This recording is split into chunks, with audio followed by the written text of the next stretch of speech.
welcome you all to this online session, Financial Perspective during COVID-19. And we will start the session with a market update from our very special guest of the day, Ms. Radhika Gupta. She is an investment professional with a very diverse experiences across asset management globally as well as in India, which includes startups and global giants, public and private sector, institutions, as well as the retail clients. She started her career with McKinsey in 2005 probably, and later switched to Wall Street, joining AQR Capital, who are pioneers in hedge funds. And she then moved to just India in 2009 and started her own venture, Forefront Capital, which was acquired by Edelweiss Financial Services Limited in 2014. She led Edelweiss acquisition of JP Morgan's mutual fund business and Ambit Capital's alternate investment fund business in India. And she then became a CEO of Edelweiss Asset Management in 2017, and a recent launch of Bharat Bond ETF in partnership with Government of India, a first of its kind, a first carpet bond ETF in India, is yet another milestone in her career, is what I would say. Ms. Radhika is a global citizen, having grown up across 4 continents. You know one thing, her YouTube video, The Girl with a Broken Neck, which narrates her life journey, has garnered more than 1 lakh likes within a very, very short span of time. And she has graduated from maybe just a management and technology program from University of Pennsylvania. And she got another grads from Wharton and in computer science engineering from the Moore School. Kindly join me in inviting our very favorite special guest of the day, Radhika Gupta, the CEO of Edelweiss Asset Management. And on behalf of my team C-Profit, and on behalf of my dear investors, I'm very glad to just welcome you, ma'am. Over to you, ma'am. Okay, great. Oh, so you have my presentation even better. So I think, it's a funny time to start having this conversation, but I wanted to start this, presentation with the thought that comes from China. And as I said, it's ironic to talk about China at these times for so many reasons. But there is a word in Chinese that I've always referred to when I think about equity market investing, and it is the Chinese word for crisis, which is what we really find ourselves in the middle of. And that is the word Weiji, and this is my favorite example. And if you look at the word Weiji, it's actually 2 distinct words in Chinese. The first part, which is Wei, means danger. And the second part, which is Ji, means opportunity. And I think how beautiful a thought that every crisis is a combination of danger and opportunity. And if I had to sum up equity markets today, what investors have gone through and what lies ahead of them is truly Weiji. It is danger, and we've seen a lot of that danger, and it hasn't been easy. And it is opportunity, because we are also sitting at interesting investment opportunities. So let me start by just giving you a historical perspective of sort of the Weiji ahead of us. If you look at it today, and you don't have to pay huge attention to the charts because I'll also talk through them. But the panic levels, what we've seen today over the sense of March and February is massive corrections in all global markets. Now, some markets have corrected 30%, some markets have corrected 20%, some markets have corrected 10%. But the sense of panic in financial markets, I mean, people ask me why markets have corrected. The sense of panic in financial markets is actually at all-time highs. My first crisis, when Manita mentioned I started my career in 2008 on Wall Street, was of course the Lehman Brothers crisis. And I worked on Wall Street then. But panic levels today in COVID-19 are almost as high as the 2008 crisis. And I think panic appears, the crisis has been more brutal in its speed than the last crisis for 2 reasons. One is over time, the world has gotten a lot more interconnected. What happens in the US has an ability to shape what happens in India much faster than it did 10 years ago. The second is, and it's sort of a funny thing, but 10, 15 years ago, if I was someone and I was feeling negative about the markets, I could probably make 10, 15 other people negative. I mean, I would make my brother negative, and I would call my family, and I would call a few friends, and I would call some co-workers, and I would make them negative. Now, I've got this guy. And because of this guy, I have the ability, if I'm a popular person, to make lakhs and lakhs of people negative and spread fear and contagion. And while we joke about the impact of WhatsApp University, this guy does play a very, very important role in the times to come. Going forward, if you could go to the next slide, I think you could just flip over to the next slide. So, yeah, perfect. One more slide down, sorry. Perfect. So I just wanted to take you through the history of what we've gone through. And I'm not even talking about India, I'm talking about global markets right now. One of the most common questions that I get asked today is, ma'am, how long will this take to come back? And honestly, there is no answer to that question. This is some of the global corrections that we have seen world over in global markets. And you see the correction. This starts with the great crash of 1929. And if you look at the left, markets actually corrected 86% in 1929. So if you think you've gone through a bad time, it's worse. And you've seen many different events. You've seen the sort of post-World War II crash. You've seen the period before the Great Depression. You've seen the global financial crisis, etc., etc. So these kind of crashes in global markets happen. And if you look at the next column, they also take time to recover. Incidentally, in India, when the September 11 crash happened, when 9/11 happened, markets recovered in 1 month. When GFC happened, markets took 27 months to recover. And again, you know, the shape of this recovery, unknown. The 1987 crash in the US took 3 months to recover. The 1939 crash took 5 years to recover. So the shape of the recovery is often unknown, especially at a time like now, where the length of the lockdown in a country like India is completely uncertain. The good news, although, on the right-hand side is that what follows a bear market is also an equally sharp bull market. So if you're sitting and feeling depressed about your portfolio, do remember that what follows a bear market is also an equally sharp bull market. So 29 was followed by a 150% rally. GFC was followed, markets fell 50%. They were up 100%. Investors made their capital back. So the bull and bear really come together. Sushma, if you can go forward. This is really interesting. I mean, we think we live in a time of chaos. But let me just tell you a few interesting stories that I heard about the US market. Now, this is all true. One, the US lost 1.5 million people in the last 50 years during world wars. Sorry, 100 years.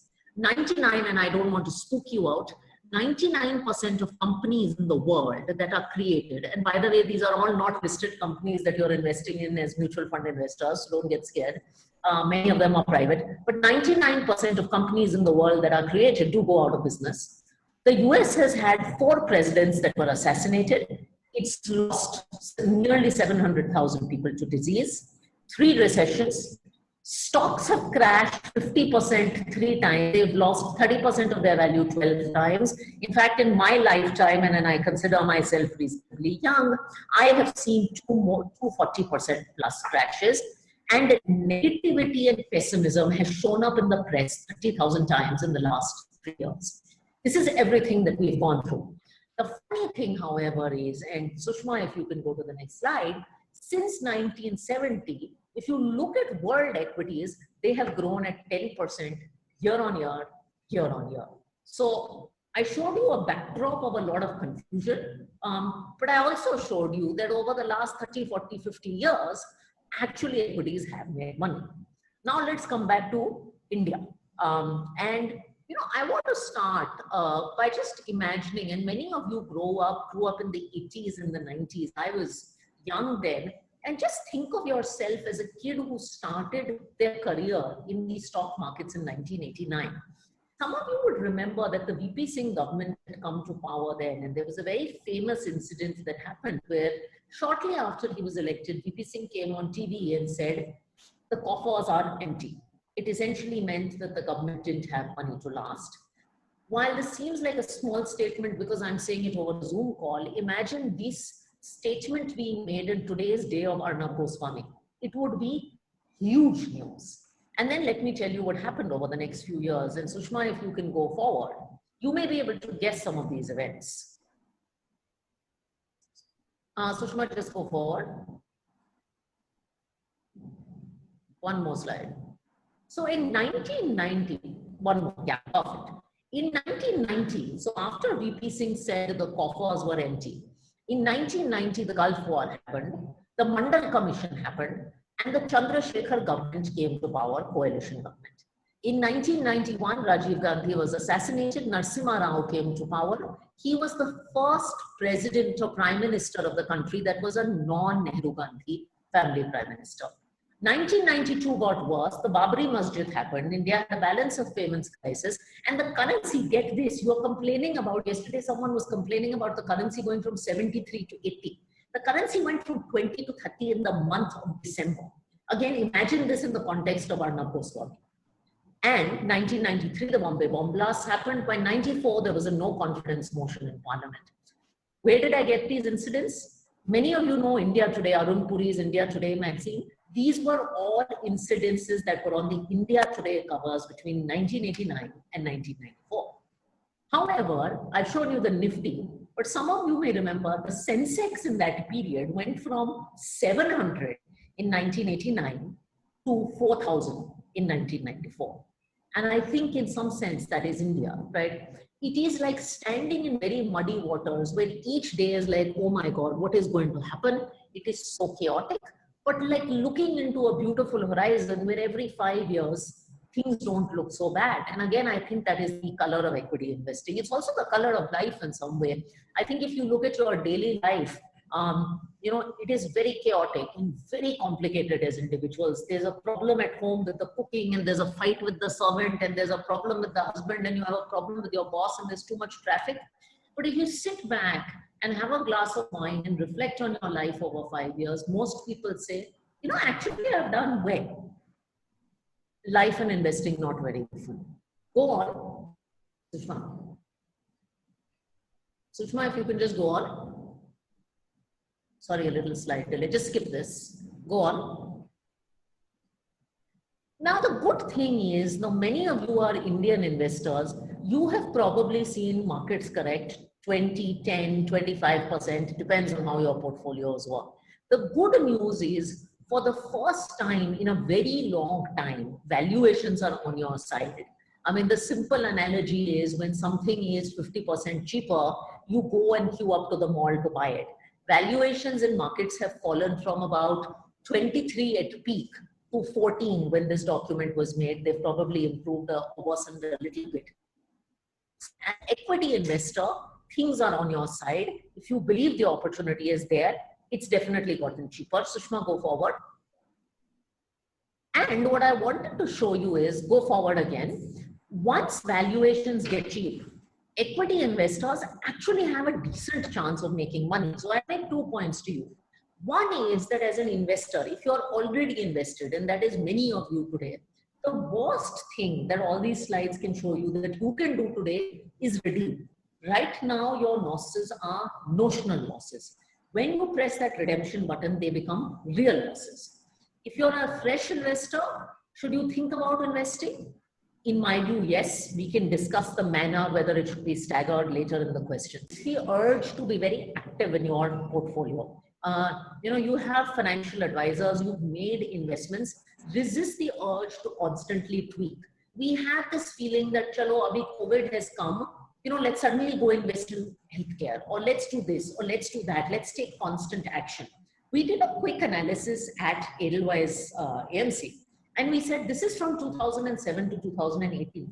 If you were the FOMO investor and you invested in the perfect theme at every point in time, it was infra in 2007 and income in 2008 and FMCG in 2013. And then there was a small cap phase.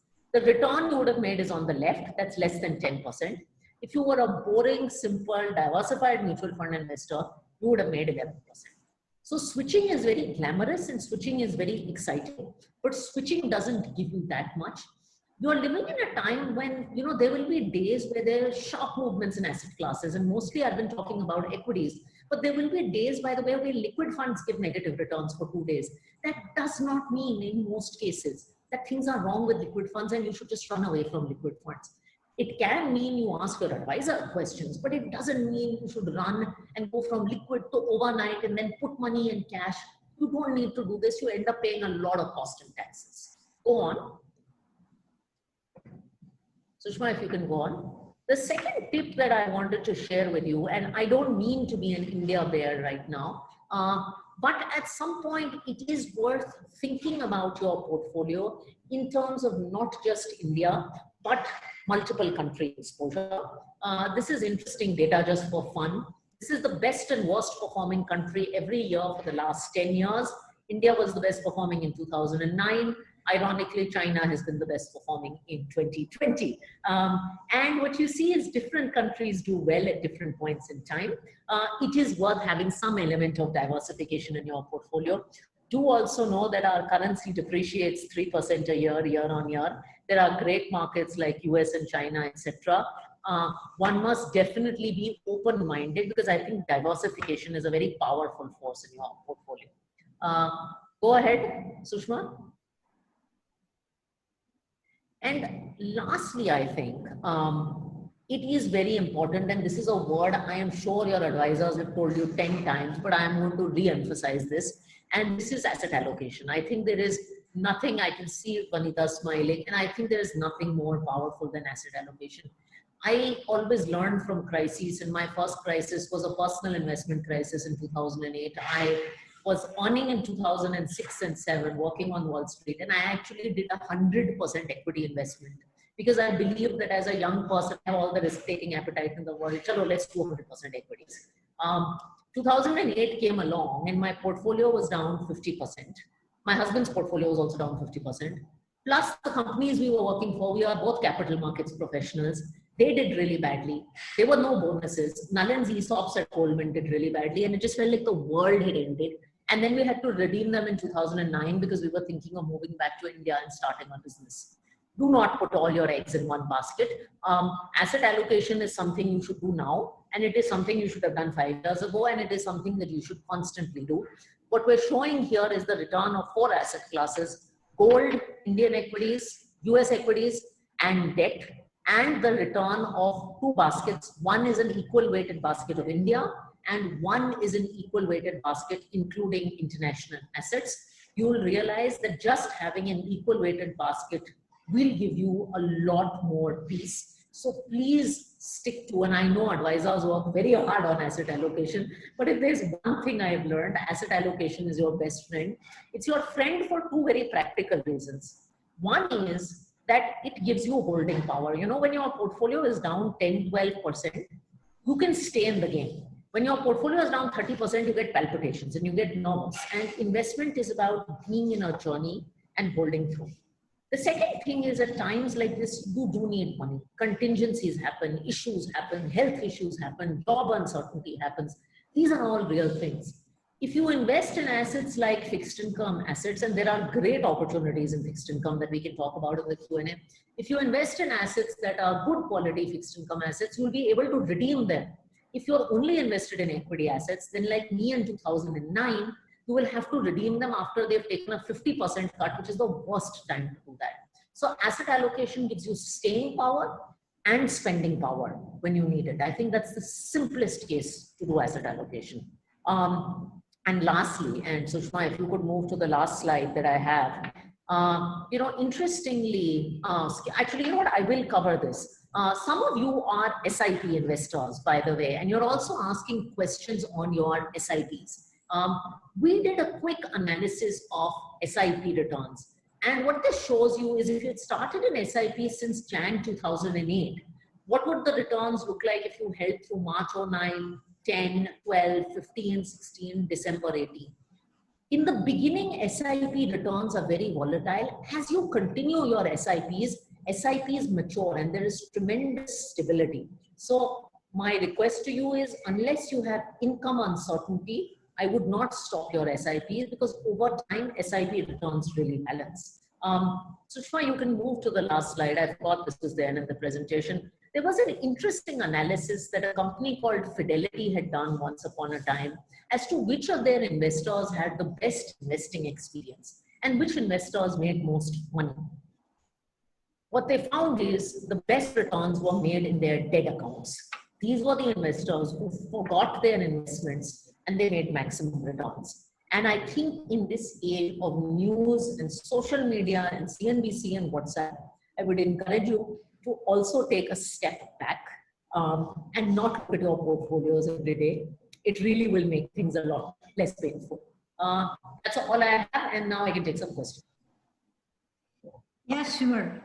It was quite interesting as you were with the kind of global expertise and Indian market expertise that you have. I think that by and large, you have just covered almost all the questions of investors. Still, I think that some questions normally, you know, like it overlaps, and it's always good to hear from our mouth. So one is, there is a question again, actually, just we spoke on the, you spoke on the asset allocation and what's the kind of returns it could just give you and what's the kind of liquidity it can throw you. Before moving to the questions, I do have one basic thing that is normally just when you look at the economy or when you want to just evaluate, you do just consider the macros, the valuation, as well as the sentiments. You know, the sentiments are all the more negative at this point of time. And at the same time, I'll not say it's too negative as well, because I could not see just a lot of clients lining up and all kind for redemption, because all of them are acting as a very learned investor. That's a big compliment I'll have to just give them. But when it comes to macros, I would like to just hear more from you. One is you spoke about the valuations. As I said, just the sentiments probably may go positive, because globally also just COVID-19 has not affected beyond 3 to 4% of the population. Even in India also, we have not been so greatly affected is what I would say, given the kind of population we have. So can you throw a bit more light on the macros in India? Sure. And Vanita, I'll start by saying, you know, just to your first point on sentiment. If you look at markets, I mean, there's a fundamental principle. In the short term, markets move on sentiment. In the medium term, they move on flows and liquidity. And in the long term, they move on fundamentals. I mean, that's the way to look at them. And I think as anyone in the money management business, obviously you are much longer term in nature, but you also have to survive the short term. So it's a combination of both. Now, as far as the Indian economy is concerned, there are two parts to it. One, yes, I agree, COVID does not affect a large percentage of the population, but COVID is a little different from something like diabetes. So I was hearing something that, you know, diabetes also affects. COVID is something that we call in finance has fat tail risk. It has the ability to impact a large percentage of the population if it's out of check. Diabetes can't wipe out a country, COVID can wipe out a country. And that is why you're seeing what you're seeing around COVID. It's one of those kind of things. In terms of the economic impacts to India, it is very, very hard to gauge at this point in time. And I have been talking to a lot of friends who run real industry. It's hard to gauge, one, because you don't know the length of the lockdown, and two, the shape of the recovery. In economics, there are typically 2-3 ways recovery happens. One is a very immediate recovery, which is what we call a V-shaped recovery, which in my view is very doubtful because there has been impact on business, but markets also factor in that impact on business. The second is a more sort of gradual kind of U-shaped recovery where output is a little disrupted, but things come back. And the third, which all of us don't want to think about, is a very painful period of stagnation and then recovery. It is hard to say where we will be because India was already a fragile economy going into the crisis. It's different from the US market. And that's one of the reasons I also say, in fact, I was listening to a session by the CEO of Hindustan Unilever, and he was saying, even for a company like Unilever today, it is impossible to ascertain the impact on consumer demand because they don't know how consumers will behave. It is impossible to ascertain the impact on commercial real estate, on e-commerce. I was speaking to the head of an e-commerce, etc., etc. So I think that's the challenge ahead of you. That's one of the reasons we as a house have told equity investors that it's not the time to be heroic.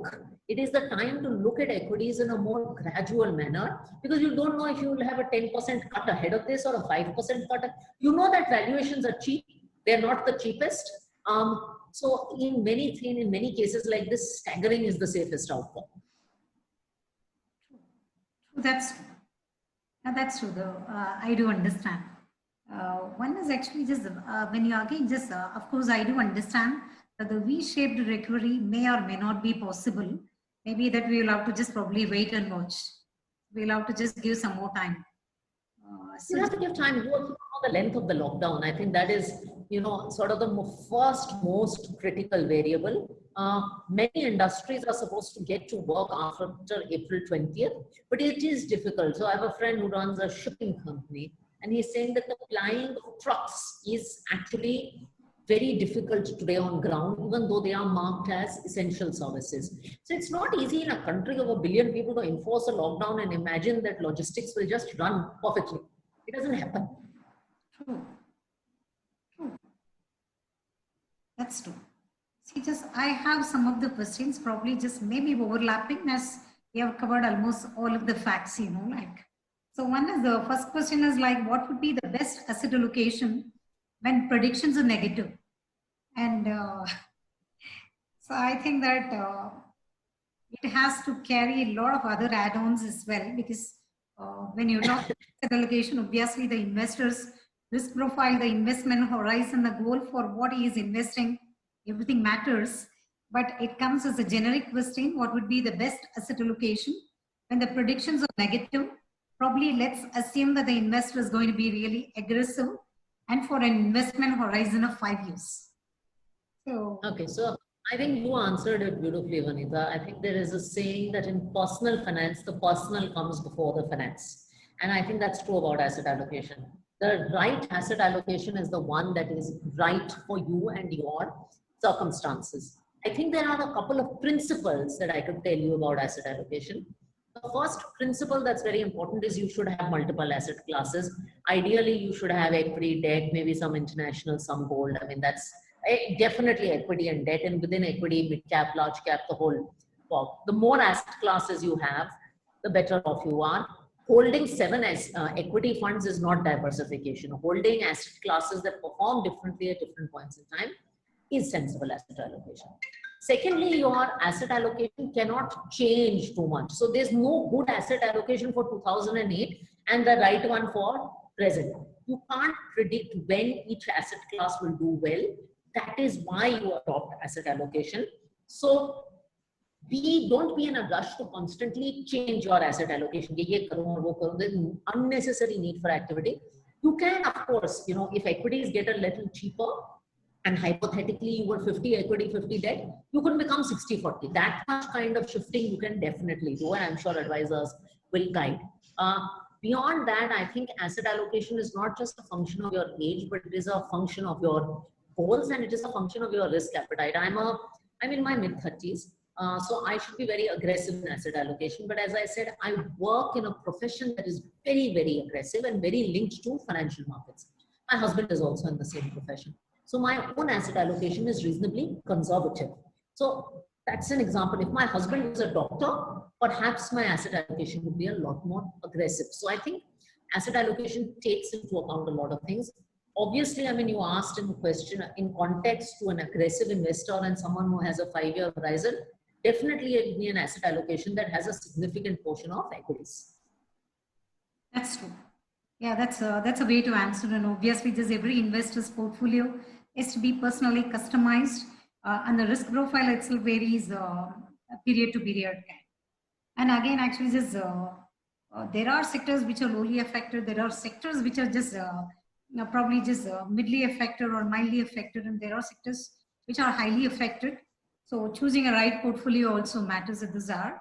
And again, the next question is V-shaped recovery a realistic expectation? I think we have covered this.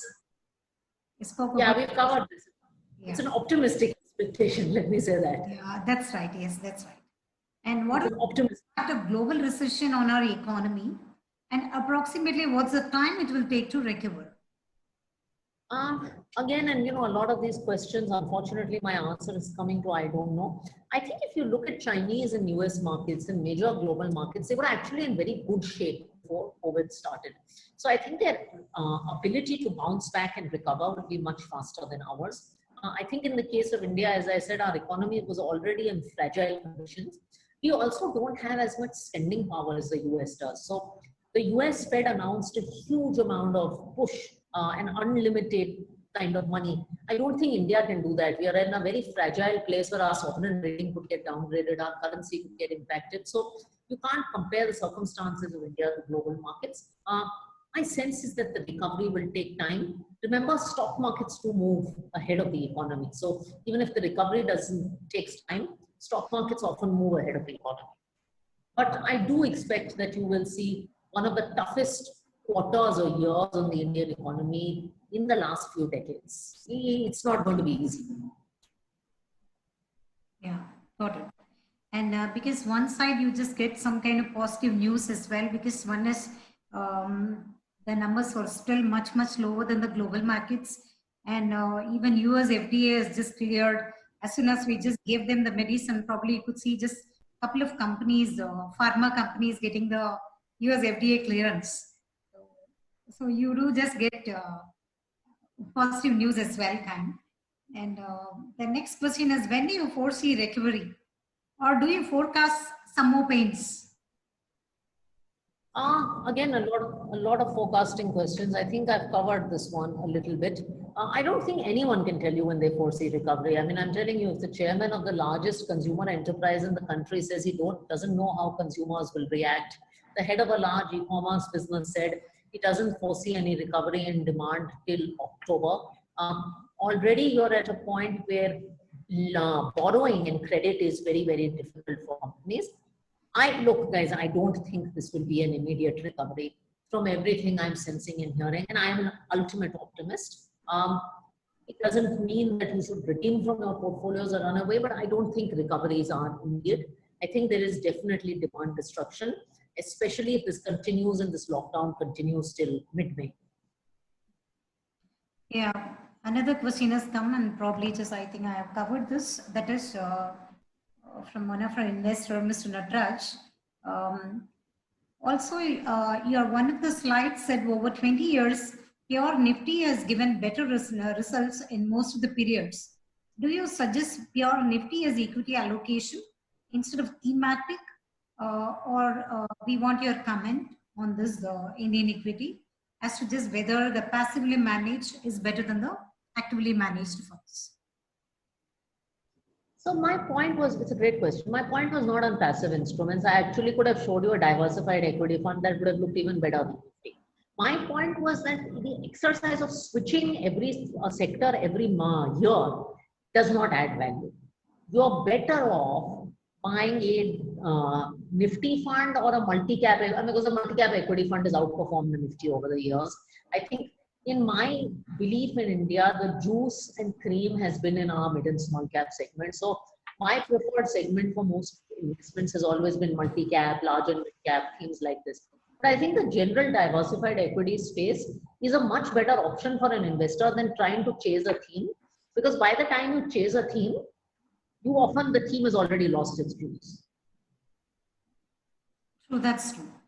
One more thing is actually just, as you rightly observed, when large and mid cap itself is on a fire sale, why should someone be taking a very high risk?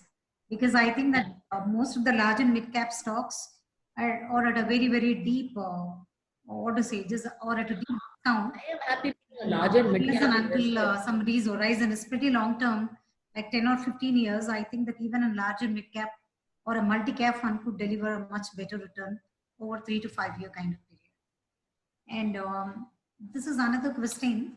Do you foresee any depreciation in the dollar? Because many of the investors, they feel like China is emerging in a bigger way. As such, we hope to see a kind of depreciation of the USD. If yes, which are all the sectors that are likely to get benefited with the depreciation in the US dollar? So I actually don't foresee a depreciation in the dollar relative to the rupee. I think for now, until the Chinese market opens up, becomes fully convertible and fully accessible, I don't think the yuan will become a reserve currency. I think the dollar will continue to remain a reserve currency. Even the euro hasn't been able to hit that. I think a lot of boardrooms in any case are having conversations on how to de-risk their business from China in the first place.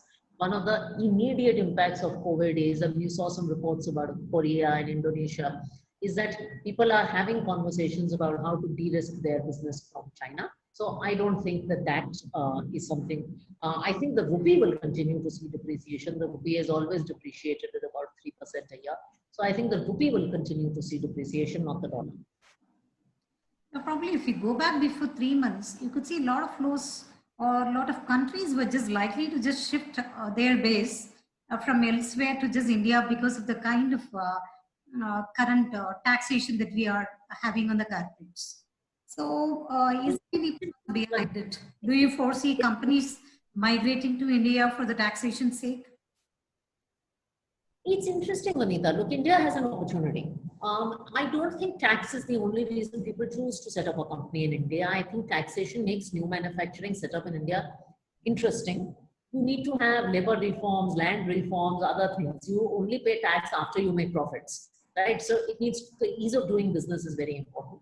I think there are many countries waiting in the wings to grab the opportunity from China.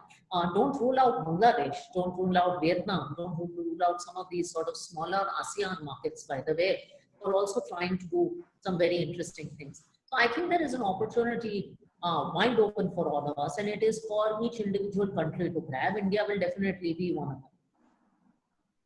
Yeah, if you look at on the positive, look at the positive front, IMF slashed India's growth estimate for FY21 to 1.9% from 5.8%. But actually, just there could also you could also see a kind of recovery, and because FY20 growth is pegged at 4.2%, even though down from 4.8. And again, if you look at China, where the coronavirus outbreak began, we're seeing actually it's likely to just grow at 1.2% and likely to grow at 9.2% in 2021. So it also says that the COVID-19 pandemic will shrink the world output by 3% in 2020. So you do have a positive as well as a negative news in this slide, I believe. Yeah. Well, long-term predictions are always difficult to forecast. I mean, the people who forecasted 5.8 are now sitting at 1.9. So long-term forecasts are, I think, difficult to do. And it's a function of how India bounces back. But I do believe that this year will be very painful. I think we'll have flat growth this year. I mean, 1.9 is also an aggressive number in my view. There is a question from one of our investor, Mr. Rajalingam. Is this a time to just invest on international equity fund? If so, can you chart out the countries in order?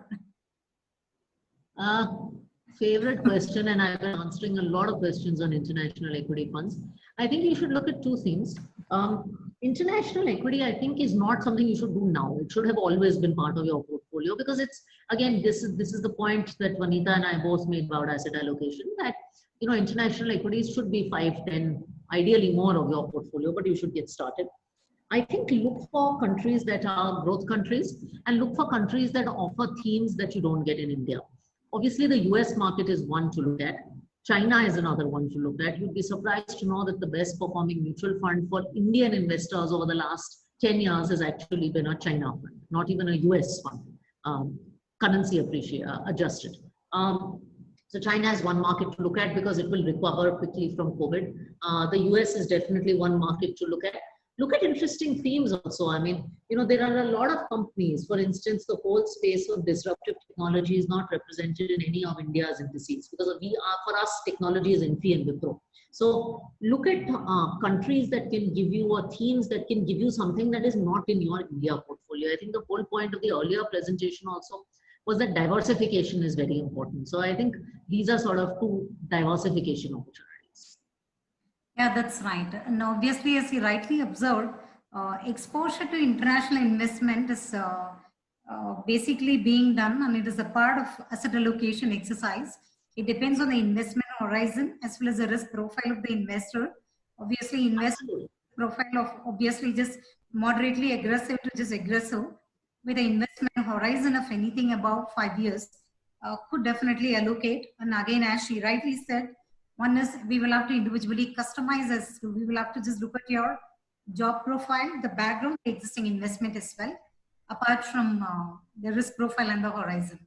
And there is yet another question: debt markets are in turmoil as bigger risk of default from companies. There are defaults from AAA rated companies also. How safe debt investment? Okay, I'm glad you asked this question. I think it's a very important question. Uh, I think debt investment should be kept as very simple investment. And I think when you invest in debt for the basics, then you do well. I think when you try to over optimize debt to get that 1-2% extra, then things start to go ugly. I'll give you a simple, the way I think about debt investing. I think for very short-term money, liquid and overnight funds are fantastic. There is nothing wrong with them. As I said, they may go negative for a few days. That happens. Markets get dislocated, sharp RBI actions happen. In the short term, there's nothing wrong. I think for investments in the 3-month to 3-year bucket, funds like arbitrage funds do a fantastic job on a post-tax basis. Ultra short-term funds are fine. So either of these two categories is very, very good, tax adjusted. And for 3-year plus investments, you should look at bank PSU or some of these roll down AAA funds. Look at funds that are holding either sovereign or really, really high quality quasi government kind of paper. And I think you'll do very well. Today, I'll give you an example for a 10-year investor. If you wanted to invest in AAA public sector companies, which is, as good as quasi-sovereign, you are getting about 7.7% when the GSEC is at 6.6%. That's a historical rate. That means on a post-tax basis, you're probably getting almost 7% post-tax or 6.6, 6.7 post-tax without needing to do credit and lend to companies that have default and worry and get sleepless nights. You're getting very, very good yields. So actually you don't need, it's a great time for debt investors to lock in good yields and long-term money. Yeah, with the repo rate being cut by 0.75 base points last week and 7.75%, 7.7 in the AAA space looks much attractive. And as you said, the G yield hitting at 6.6% and a corporate bond giving 7.7, so really quite interesting for a 10-year kind of horizon. And that exactly. And the debt fund also matters. And one is the diversification and then the indexation. And there is a question from Mr. Shankar Sitaraman. If I'm not interested in overseas investment, what's the other segment in place of that? Is it okay with real estate? And it is a very individual specific. We cannot just put it as a common frame and say it's by and large good for all, because real estate demands a sizable investment. And again, is your risk appetite just going to allow you to get into alternate investment or to a real estate PMS is a question. I think that we'll have to discuss about it individually. And yeah, I'm not a real estate expert, so anyway, I'm wrong. One question comes from Mr. Shivanand. Right now, the 2 to 3 year investment are in the negative zone, anywhere between 15 to 20%, and 5-year returns are barely holding on to be in positive. This for investment in large cap mutual fund, if 5-year investments show low single digit returns, then what is the need to risk investment by taking into equities? He says that 3-year horizon return itself is very negative in the border 15-20. Why should someone be getting into a large cap for a single digit return kind? That's a kind of... I'm going to give you a philosophical perspective for this. I think you cannot evaluate equity returns at the bottom of the cycle after a 20-30% crash. You will be doing injustice to them. It is like Mr. Shivanand, if I said that you were working in a company for 3 years and I had to do your performance appraisal, and there was one quarter that you had that was an exceptionally bad quarter. Aapka family mein kuch problem ho gaya, kuch na kuch ho gaya, you just didn't do well. And I did your whole appraisal after that quarter. It is a little bit like that, and I'm sorry to give that analogy, but that's really how I think it is. I also think you can't evaluate equity after a 20% rally. You have to evaluate the average experience. Because most investors, by the way, it's just one data point. You've not started then and ended now, right? So don't make that evaluation. Obviously, don't look at equities for a 2-year horizon. Definitely have a 5-year horizon on equities. But you can't, this is not a fair evaluation point. That was not a fair evaluation point. Somewhere in the middle is right.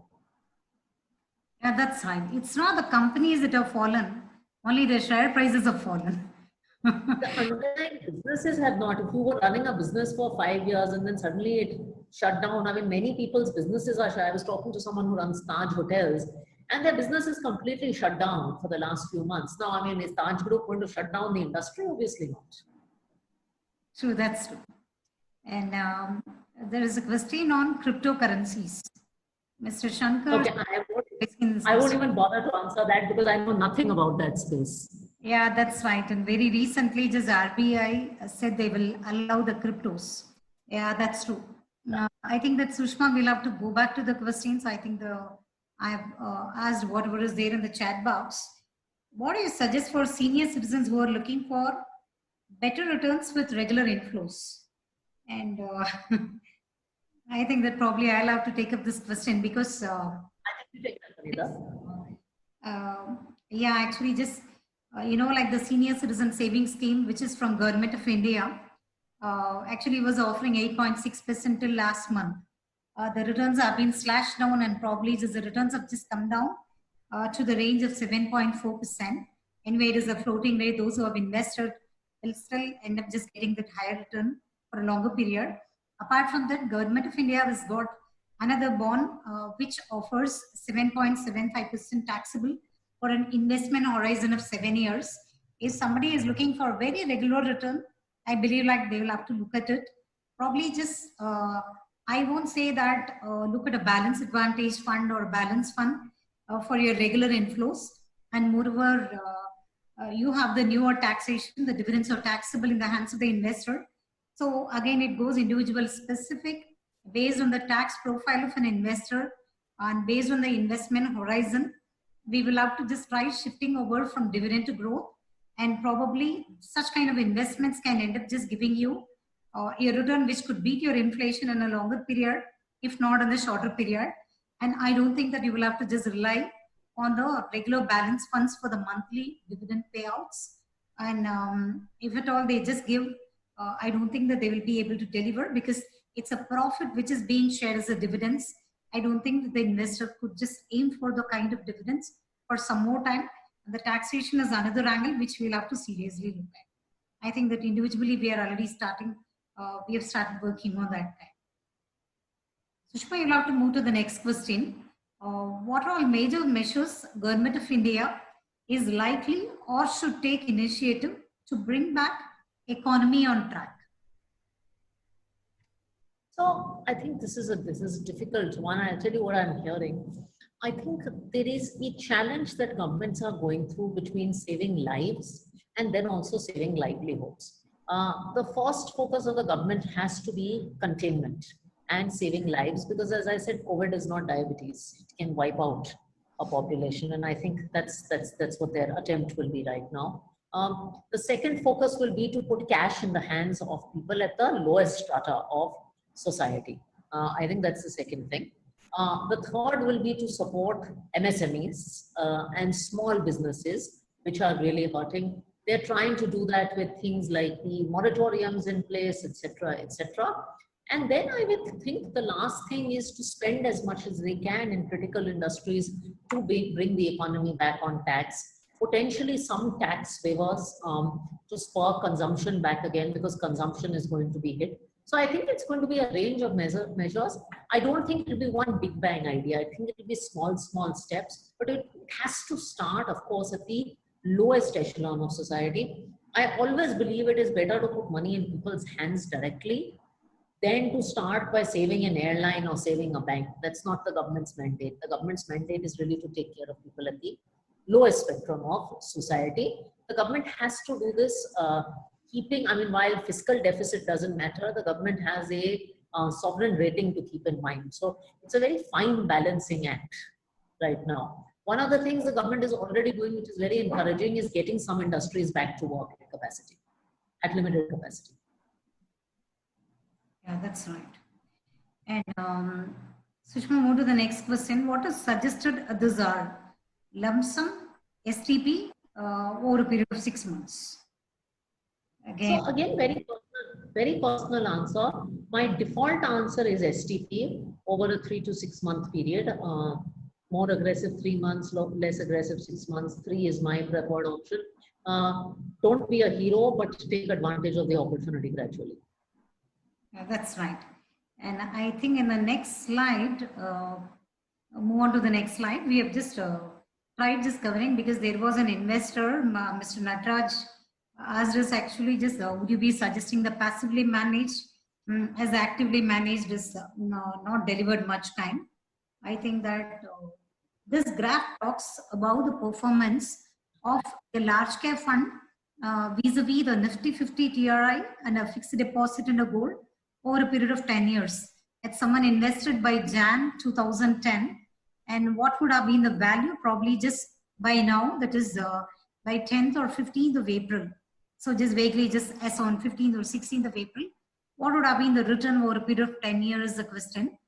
It's a chart which depicts that a large cap amount invested of $1 lakh in 2010 of January has turned out to be 2,64,300 over this 10-year period, which translates to 9.91% kind of return. Nifty 50 has delivered 6.63%. Vis-a-vis a fixed deposit on an average is delivered around 7.58%. Vis-a-vis gold, which is delivered 9.2%. I think that we have answered your question, Mr. Natraj. Sushma, move to next. Yeah, this is a general thing, and I think, are we done away with the questions? Yes, we are done away with the questions.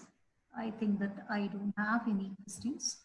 Yeah, one is, this is in general, as you rightly observed, probably just normally when it comes to investing, we should have the emotions under our control, because emotions can be our worst enemy when it comes to investing, because we take a lot of our decisions in a hurry out of emotions, right? So that's one thing that we felt like that is an advice we will have to give others are.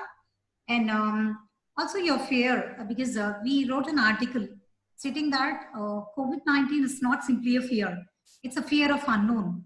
When we don't know what is going to be the aftermath of it or how long it's going to be on, obviously just the fear grips us.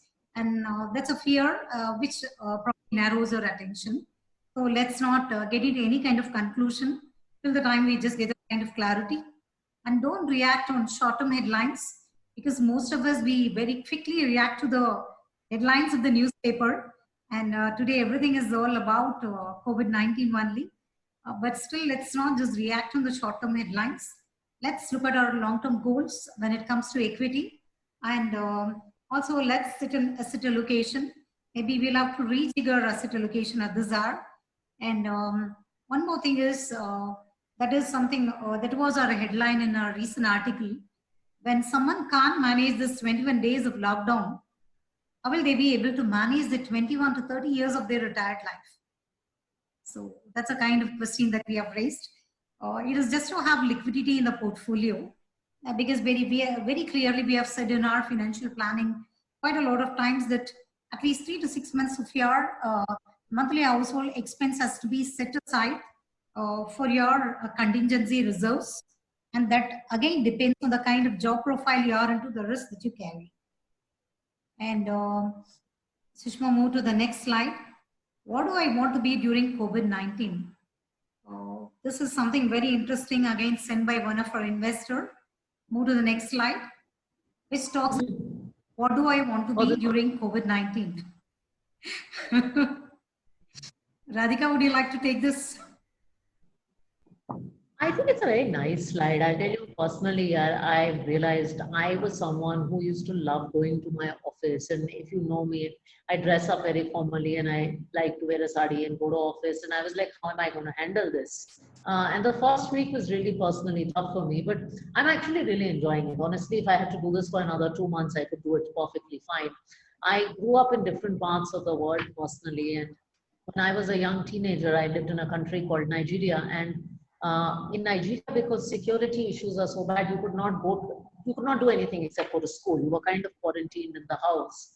And I have my best memories from Nigeria. I learned my best skills from Nigeria.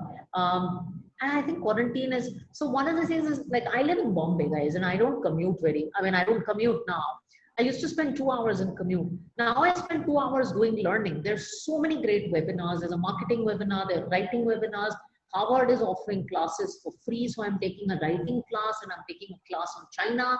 I'm just using 2 hours to learn. So, I mean, there's this learning and growth zone on this. And I think, a quarantine is what you make of it. I mean, who was it? There was an example of someone really famous. I think Newton discovered his laws of motion in quarantine. So that's what it is. I think quarantine is what you make. Yeah, quarantine is not something new to you, you say them.